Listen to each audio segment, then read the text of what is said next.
Whee!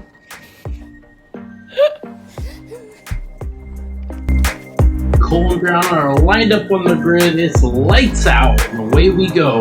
This week's grid walk. So, F1 summer break's going great. I don't miss it yet. Give me about a week.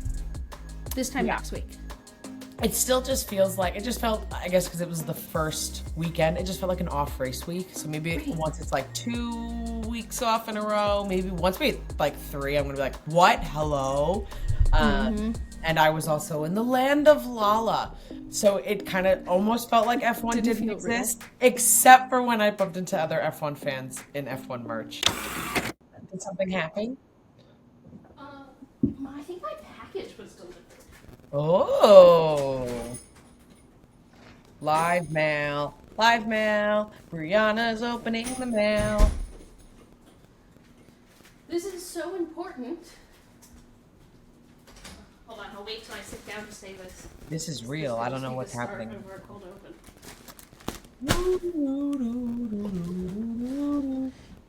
Hello? So I have a wedding that I need to attend in 6 days.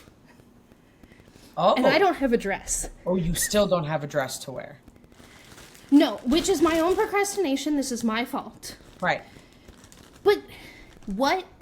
Like, what do you wear to a black tie optional event? I told you, ASO. Not sponsored. not something in my closet. I'm also sliding down as I go, so this would be a fun bit on the podcast for whenever I need to sit back up. But what you'll see me like slowly, I'm going lower to the ground. But is that on purpose, or where are you sitting right now? So I am in Chicago. Because Lollapalooza, if we use this for the show or not.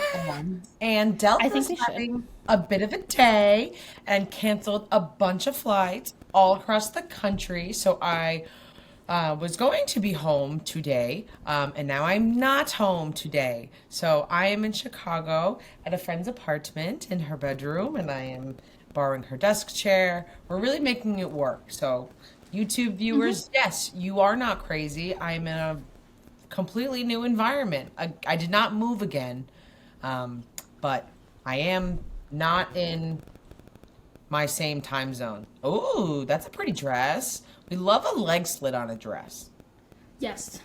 This is as basic as someone could go. This is like my backup dress, which is, I basically would describe it as just a floor-length, black, like, stretchy material with a slit. Great. That's how I would describe this to anyone, because I'm not doing a good job showing it. So that arrived, and then... So I don't go to many black tie adjacent events. Like, this is not stuff that's just, like, sitting in my closet. So I don't... And I think this is the exact same option, but it's less stretchy, and it has more of, like, a... Oh, I like the top, the, like, cowl top. Cute. Yes. Yeah. All of these are great options to dress up with accessories. Right.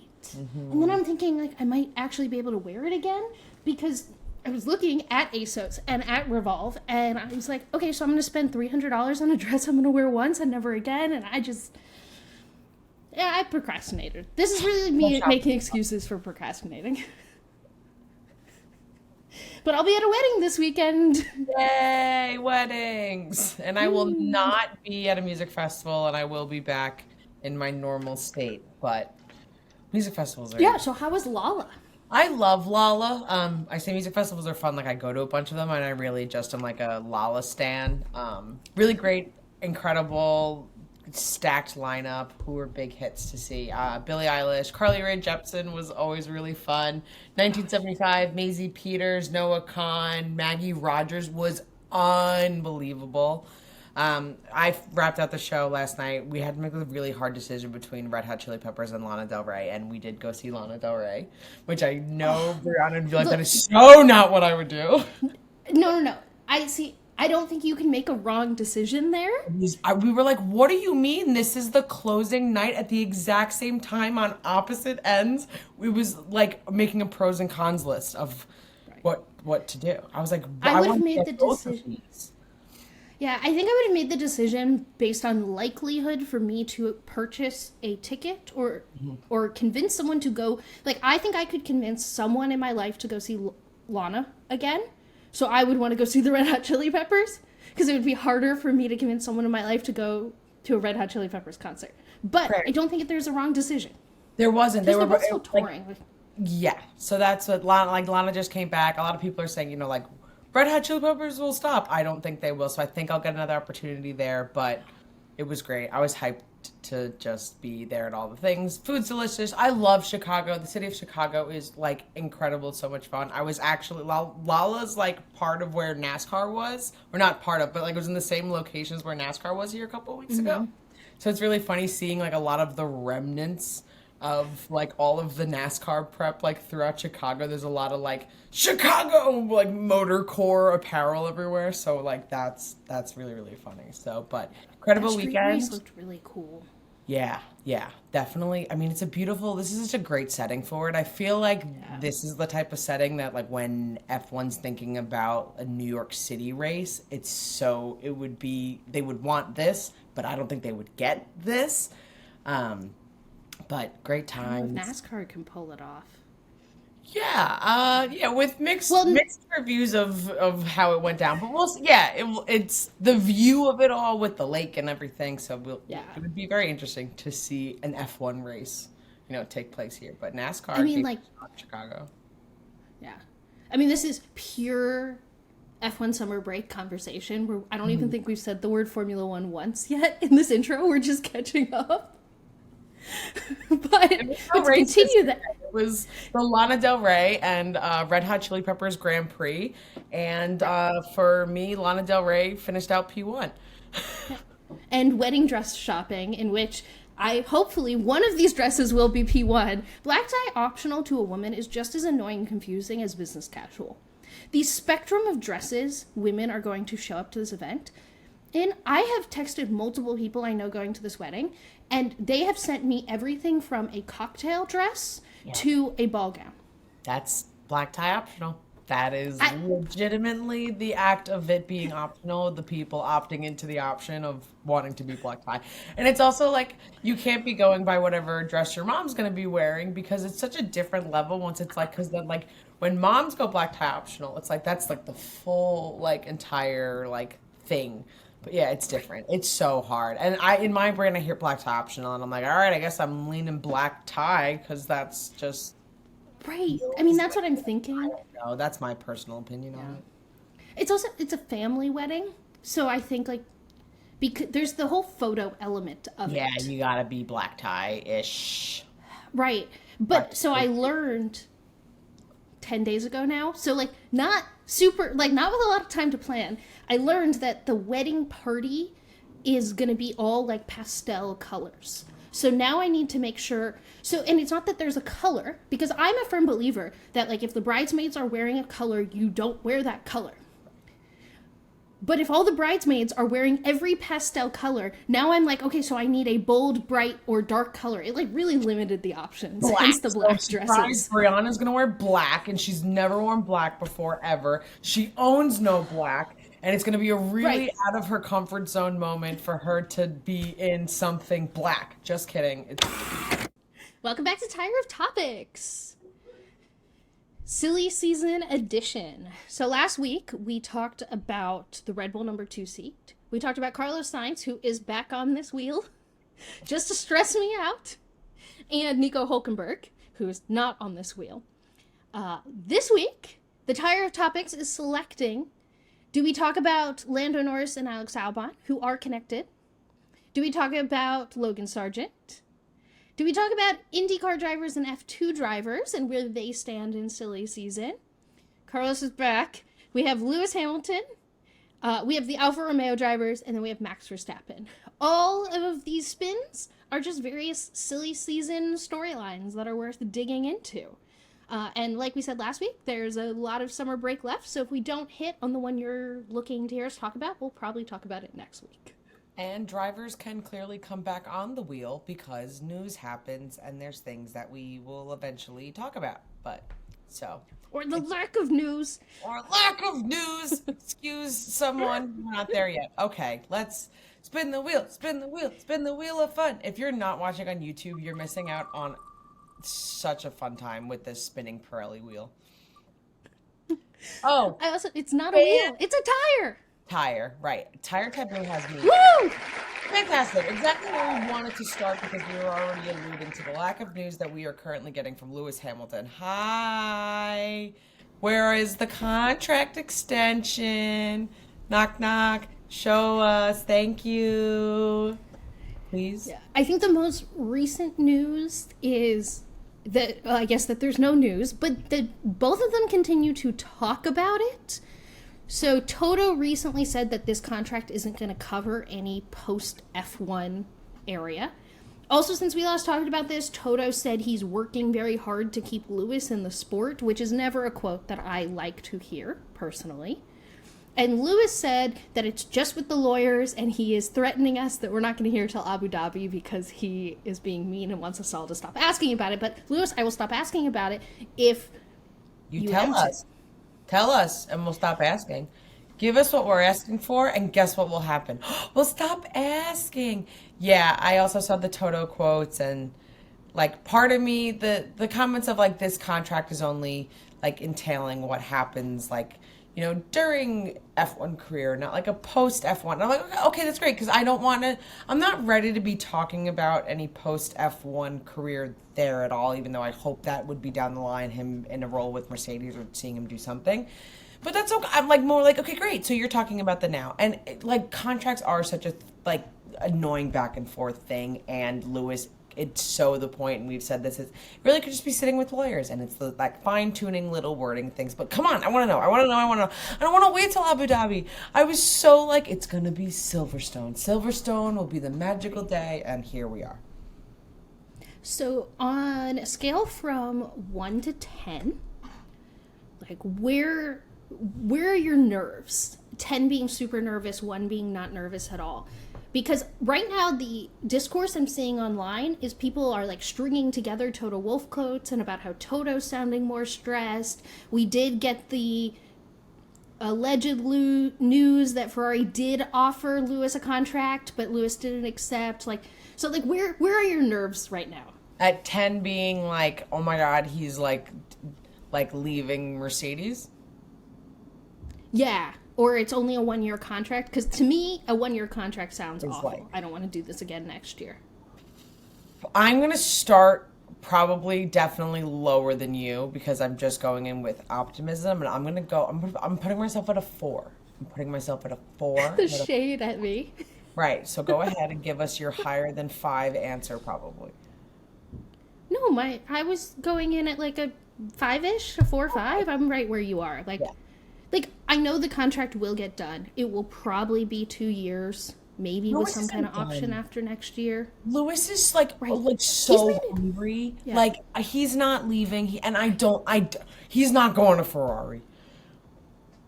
No. Right. Like that rumor came out. I mean, that rumor was rumored a while ago, and then like literally the most recent news was, yeah, the contract was offered, and Lewis went, no, thank you. Yeah, no, it's Mercedes or bust, and like But will I get more nervous? Like, yeah, for sure. But right now I'm at a 4. Yeah.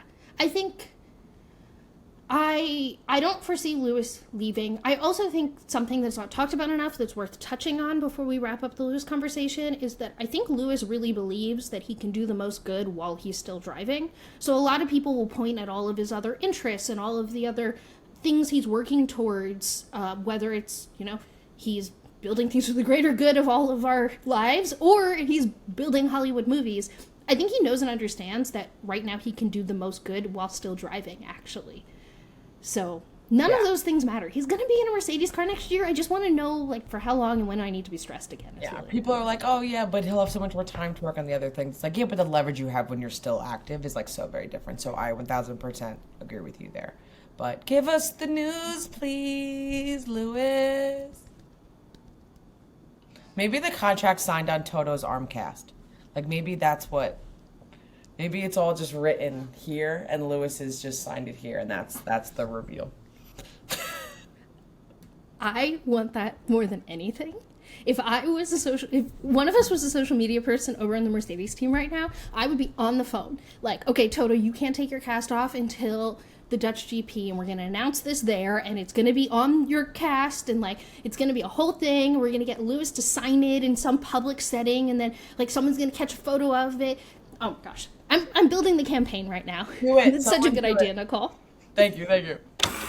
Since it is spring break, which marks the midpoint in the season, give or take a race because China, but this week I have 2 podiums that I'm calling my mid-season review podiums.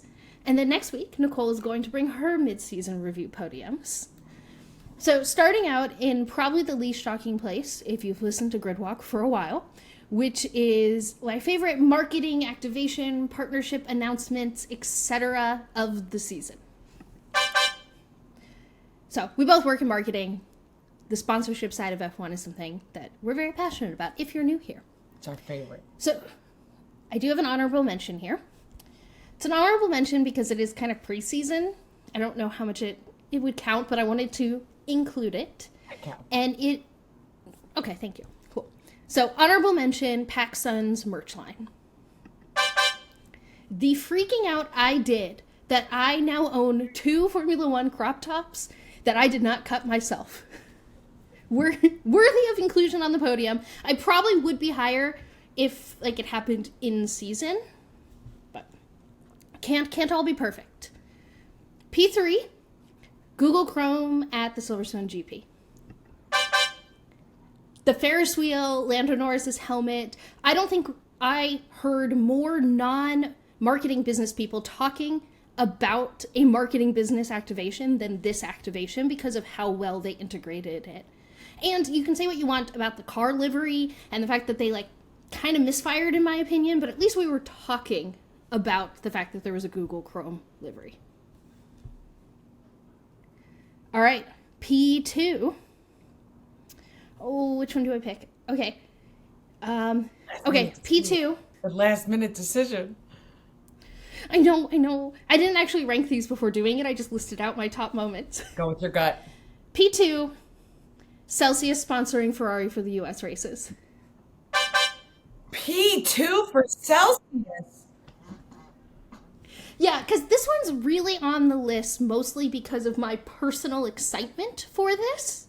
We did do an entire 30-minute segment about what this means and how excited we are. If I remember, we'll link it in the show notes below so you could go back and listen to it because it all is still relevant about why this partnership was such a big deal to us. The reason it's only P2 is because I think it doesn't signify as much for the space as what P1 is going to be. And you can argue with me about these being flipped after I tell you my P1, which is P1, Tart doing an influencer brandship at the Miami GP. Yeah. The fact that a makeup brand decided that the best place to do a brand trip and bring a bunch of influencers was a Formula One race was so foundational in my brain that we as female fans are being seen that it needed to be P1 to me. Definitely P1. That was a huge deal. I agree with you. But Celsius, we still love you and happy with Ferrari. Spin 2. Now that we've already decided and announced on Gridwalk that Lewis Hamilton will be staying at Mercedes forever, we can spin 2. Spinning the tire of topic. Ooh, and it goes around and around and around.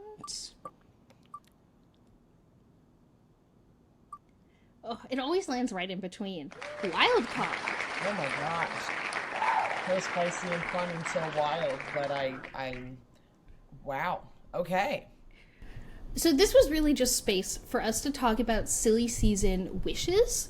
Everything else on this wheel, everything we've been talking about has been very there's this story, or let's talk about this driver and where that driver is going to end up based on these things that are either rumored or reported, etc. So this is really meant to be, we haven't talked a lot about what our wishes are for silly season.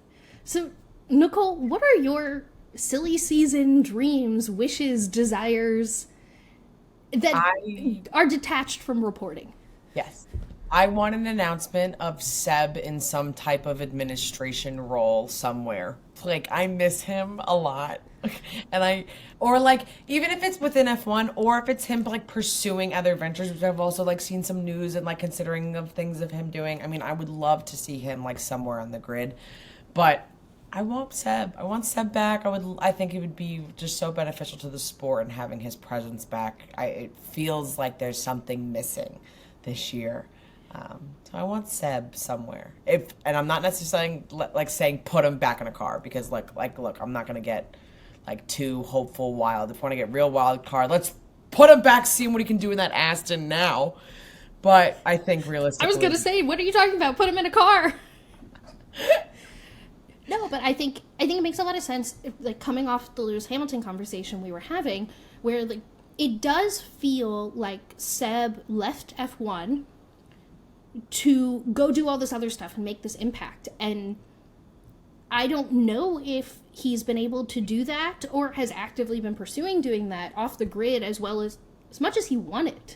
Yeah, I feel like it's like an as much.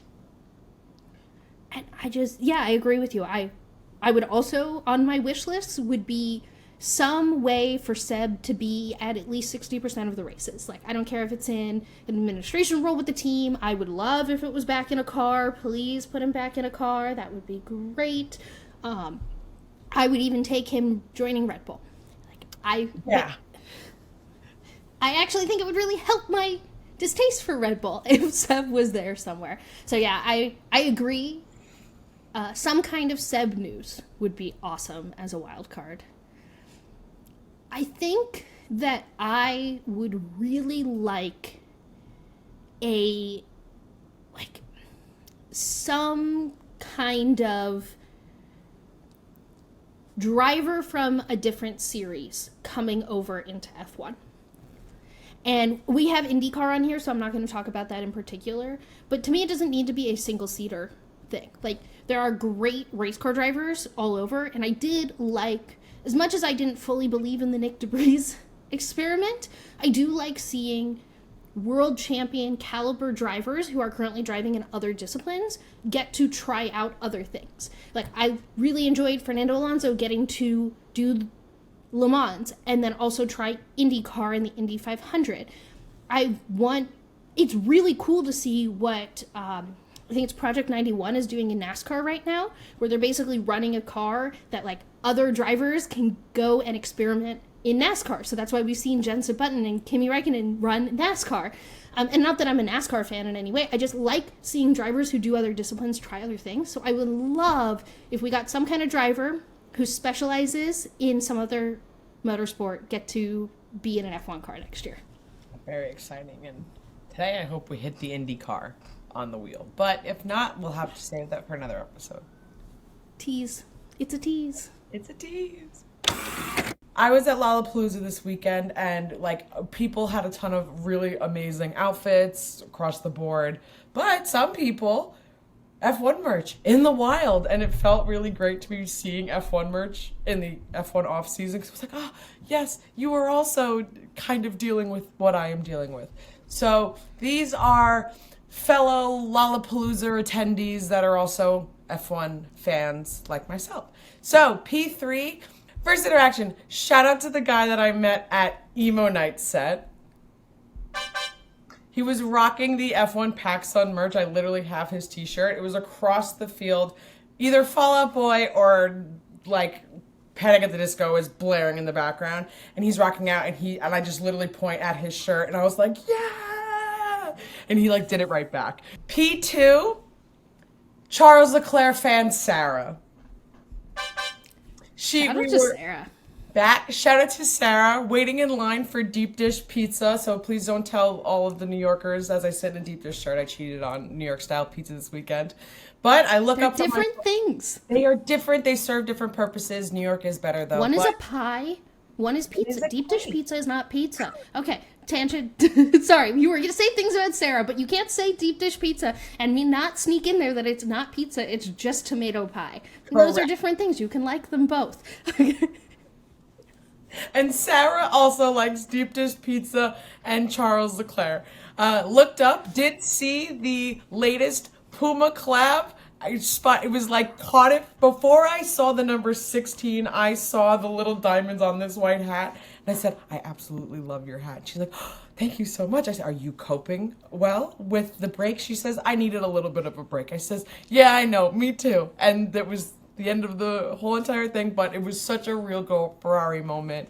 Told her to check out Gridwalk. Hopefully she does. If you are listening, hi Sarah, loved your hat. Hopefully Charles has a better half of the season.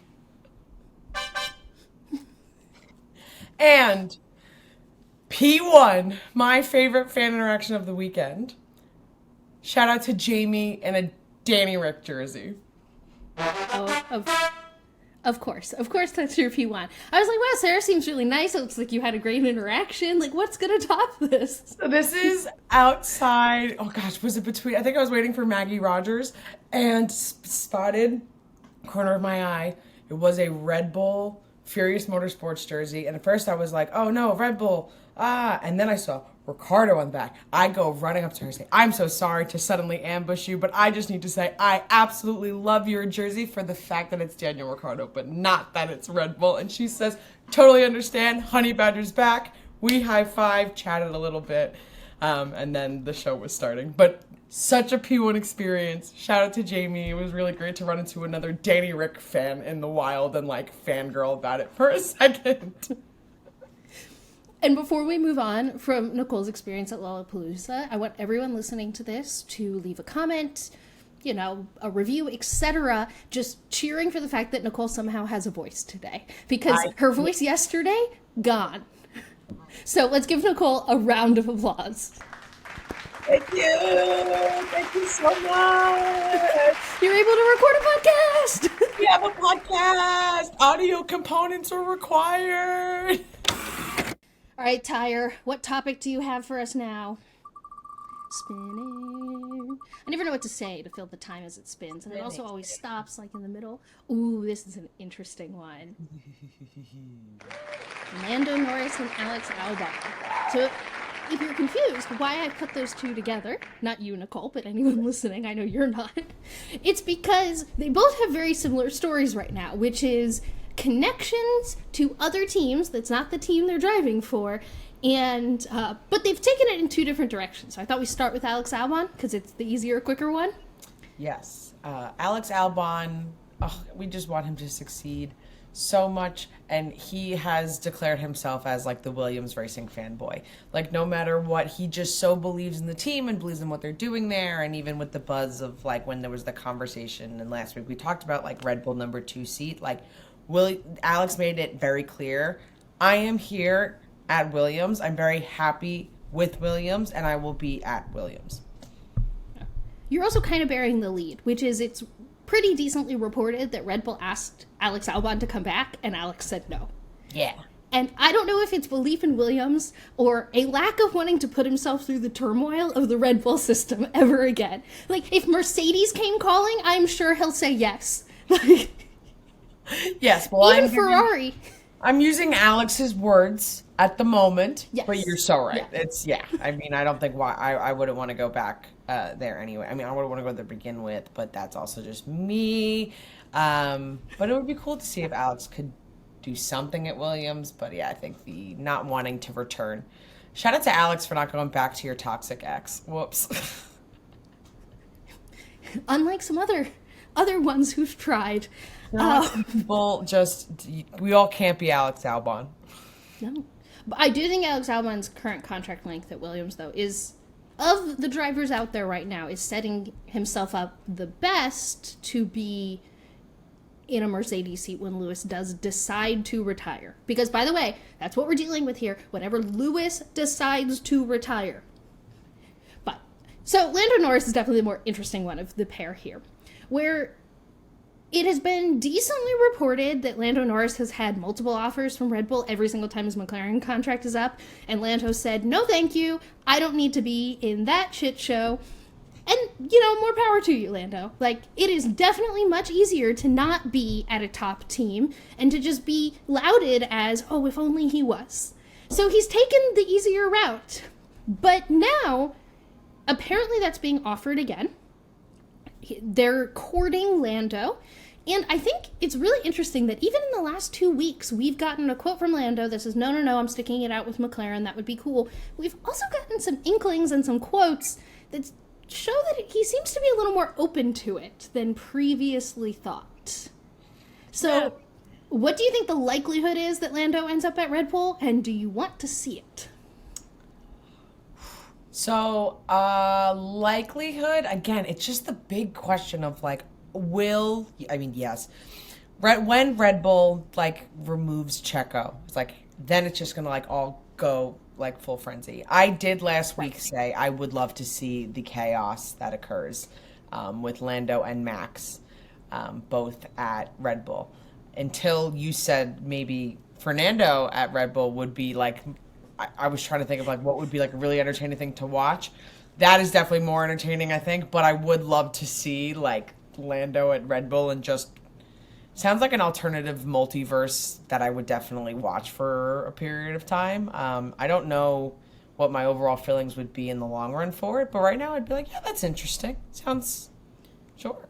Would you just be like, hard pass, do not eject on sport? Don't need that. No, thank you. I don't want to hear this. No, I think right now my brain in that second Red Bull seat is prioritizing competitive. Like, if we were watching, I need to be able to see two drivers duke it out for the World Championship versus Max and Max's friend. Right. Max and person that they point to and say, he's trying. And I think to that point, I think Lando has that, even if, like, he is good friends with Max, they both have, like, he has that competitive mindset of, like, I want to do this. I think he wouldn't just sit back and, like, let Max be Max. And I actually want to see if Lando's that good, right? Like, and Max is the test. And so, yes, neither of those drivers are my favorite drivers, but at least we would get a really spicy championship battle, so I would be completely in favor of it. It has been reported that Liberty's putting a lot of pressure on Red Bull to fill that second seat with a competitive driver, and of the young competitive drivers, Lando seems like the obvious choice. I agree. So, I'm actually kind of hoping for it. What happens? I mean, I wouldn't be, like, surprised. Like, I would be like, that makes a lot of sense. Yeah, but at the same time, I'd be surprised because Lando's been so strong. No. But you dangle that world championship. Hang the dream. I will say that if it comes out that Red Bull gave him the offer and Lando said no, I don't want to hear shit about Lando having a killer mentality or being one of the top drivers. Because if you're one of the top drivers, you take the fastest car by 1,000,000 miles and you go try to beat Max. Yeah. Like, I am not a killer mentality person. I would not. I would be like, no, don't need to be in the second seat to Max. That kills careers. But if you are a top driver, you think you can beat Max. So let's see if you can do it, Lando. Checo thought he could beat Max at the start of this year. And now, look where that is.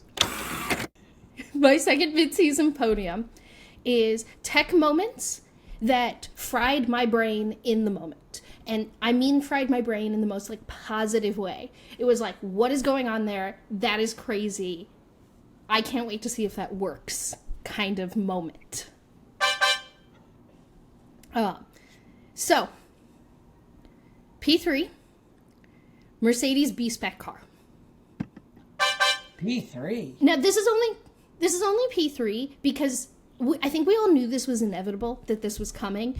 And the anticipation to, like, see the side pods was there, but it was just a relief that I just no longer had to hear about zero side pods. It was less... There was no, like, oh my god, is this going to work? It was more like, this better work. And those are different feelings, but it needed to get mentioned. P3. Yes. By the way, not on this list are some things that will probably be on someone listening to this personal exciting tech moments. This is just selfishly my exciting tech moments. This is for just you, so we're clear. not for them. Right. I'm including you into my brain. Like, McLaren is not on this list. McLaren bringing their B-Spec car, it was not an exciting tech moment. It was an exciting moment in the season, but... Okay, moving on. Already making excuses about people not liking my podium. P2, when Aston Martin showed up with the water slides in preseason testing.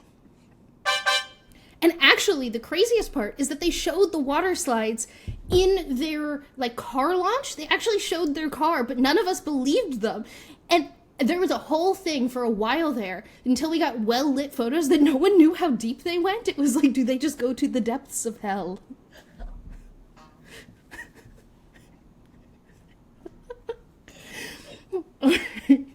And P1, my favorite tech moment of the season so far, is when all the cars went flying at the Monaco GP, and we finally got floor pictures. It was just such a glorious day. And it also just then led to, like, the greatest joke when we got to see the bottom of the Williams, and they were just like, wow, you could really just see the difference. Oh, you could even see the difference that day between the Mercedes, the Ferrari, and the Red Bull, and just, like, the frenzy in the tech community in circles as everyone was like, get me the photos, where are the photos? And the Red Bull, it's the Red Bull, everyone go, go, go, go, go. Everyone's just like... I think I sent you a podcast worth of voice notes that day with, like, so many screenshots. And then you started getting, like, all the really smart people drawing squiggly lines and explaining how the floors worked. It was a magical tech day of the season. And I just want to extend a formal thank you to Sergio Perez for just going in his downward spiral, because we would not have all the photos we have today. We actually, post Red Bull upgrade, also got photos of those floors because of him. So thank you. Thank you for not being great, because if you're not going to give us a championship battle, which we all knew, at least give us floor photos of the Red Bull. So thank you. And those are my tech moments of the season so far. All right, I think our final spin of the day, anything remaining we'll touch on next week. Let's see what the tire chooses for us. Tire up. And... Ooh. Okay, so this is Max, so it might not be our final spin of the day, because this one's a quick one. And it's, Max seems to like to talk a lot about how he no longer wants to be driving in F1. So if we're talking about silly season, I do think it's worth touching on the fact that he has spent a lot of time this season talking about how he no longer wants to be driving in F1. What are your thoughts and feelings? Yeah, he just seems, like, kind of bored. I can't get a read on, like, someone who's so unbelievably dominant in a sport, but then a lot of the time, like, kind of looks like they don't want to be there, or, like, it almost doesn't recognize, like, I don't know. I feel like when you see, like, an iconic, like, we're doing it, we're doing the thing, and every weekend Max is like, yep, we're here and we're doing it again. And all of his quotes are like, yeah, and the racing. Like, I think he would be, like, 10 times happier sitting at home doing, like, his truck sim racing and, like, living out his life. Like, I'm not getting, like, the passion and jazz and desire that you would for someone who has such a dominant position in the sport, but also maybe he'll just continue on and on and on. It's the most interesting athlete perspective I've ever seen for someone in such a dominant position. Right. And I don't think I'd be thinking this much about it if he wasn't talking all the time about how, I don't know how long I'll be in the sport, like maybe only a couple more years, I don't know. He also has an absurdly long contract, I think through 2028, but doesn't mean, contracts in F1 don't mean anything. Everything's made up, but and don't matter. Everything is made up, and the points don't matter, yes. I think the counter argument I've seen to a lot of this is that he might be trying to build out some kind of leverage for some kind of contract negotiation that he's working on. I want them to give Max the ability to race in whatever series he wants. I want Max, because I think Max would. I think if Max was actually allowed to race in non-F1 weekends, we would see him in the Endurance Championship, like, running a NASCAR. Like, who knows what Max would do. It's crazy to see Max do a Triple Crown. I'd love to be able to see somebody do it. Right. So give Max the freedom to do it. Let him have some fun, maybe. I think if he can have fun. He's definitely been built to be a racing robot. I don't know. No, he seems to have fun on his streams that he does. So right, that's what I'm saying. Yeah, let him go play his truck simulator games and have the time of his life. Yeah.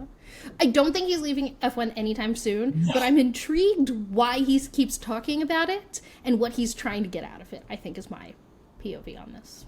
Yep, but so, we'll see. No, he's not going anywhere this year. Hey, it would be Nico Rosberg retiring after a world championship times like 3,000 if he was just like, okay, goodbye, I'm done. Oh, that'd be crazy huge. Wow. Oh my goodness. Anyway, we'll see if that happens. All right, we lied before. As soon as it landed on Max, we knew that was a quick one. So we have time in the show rundown to spin this one more time. And the things remaining, if you're just listening and you want some suspense, we have a return to Carlos Sainz. We have a Logan Sargent. We have the 2 Alfa Romeo guys. And then we have IndyCar and F2. Let's spin. And slowing down. And return to Carlos Sainz. Fantastic. F this story.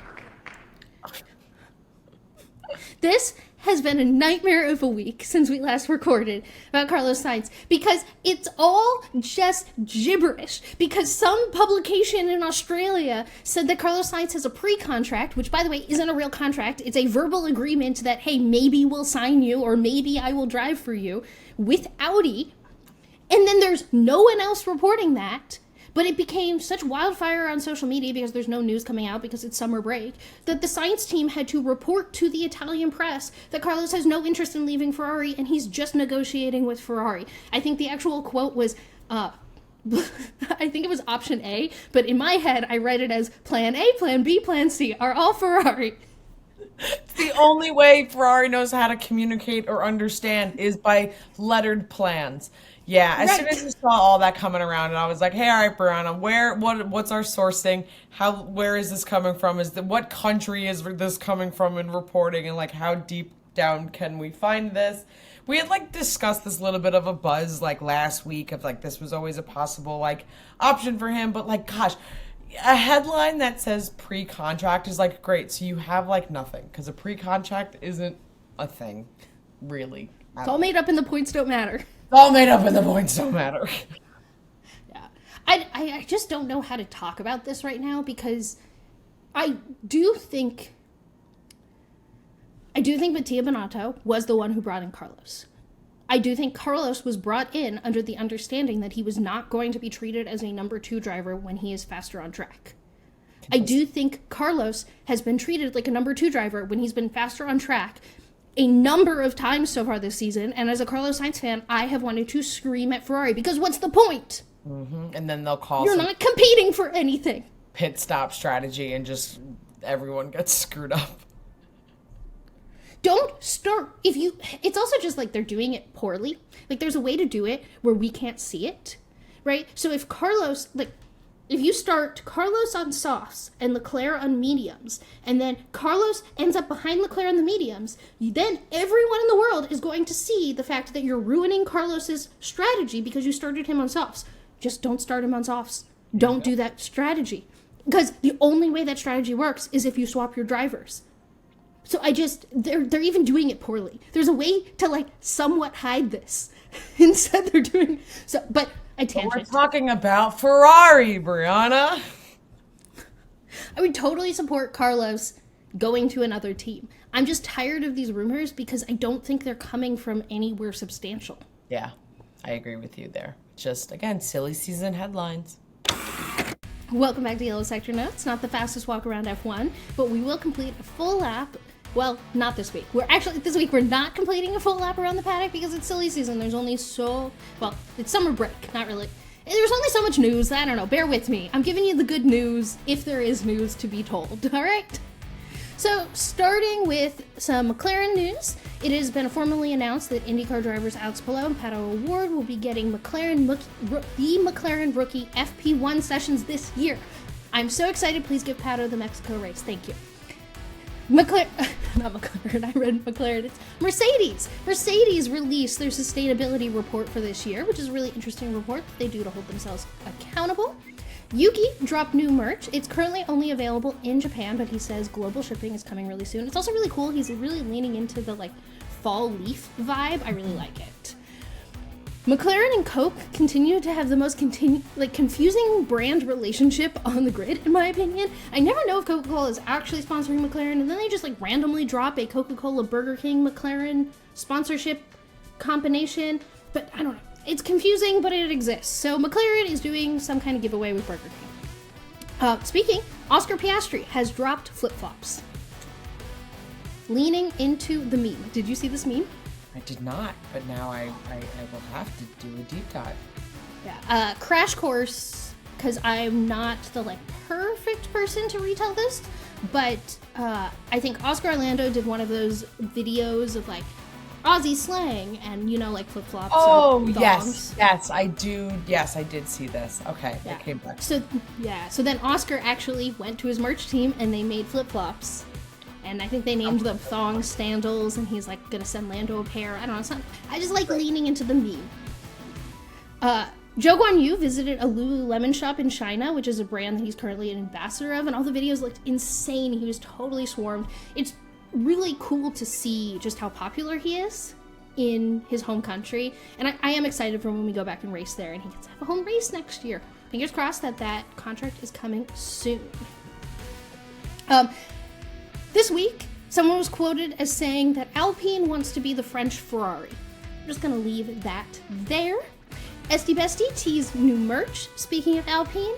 And last but not least, Roscoe will be in the new F1 movie that Lewis Hamilton is producing! I can't wait. Those are the Yellow Sector notes for episode 29 of Gridwalk. How was my sector time today, Nicole? Faster than Delta canceled my flight today. That's pretty fast. Thank you to Voiceover Man. Thank you, Lana Del Rey, and to our four-legged executive producers. If you are an audio listener, don't forget to turn on your auto download so that you always have a Gridwalk episode with you ready to listen to, and take 2 seconds to please rate and review the pod. If you're watching on YouTube, subscribe, like the video, turn on notifications, leave us a comment, let us know what silly season headline would you like to see come true. It doesn't need to be one that we talked about, make up your own. Maybe you want to see Big Bird on the grid. Let us know what you'd like to see happen. All of these things, all of the engagement, the rates, the reviews, the comments, subscriptions, really help us out and help people find our podcast, show our podcast to your fellow F1 friends. Make sure you're joining us for daily Gridwalks on all of our social media platforms. Follow at Gridwalk Show on Instagram, TikTok, Twitter, and Threads. That list keeps getting longer and longer. We will be back to walk the Formula One grid every Thursday, even during F1 summer shutdown, and we sincerely hope you join us. Whew, today kind of felt like a Ferrari pit stop and not a Gridwalk. I think our filming locations give that away. Maybe a little bit, yeah.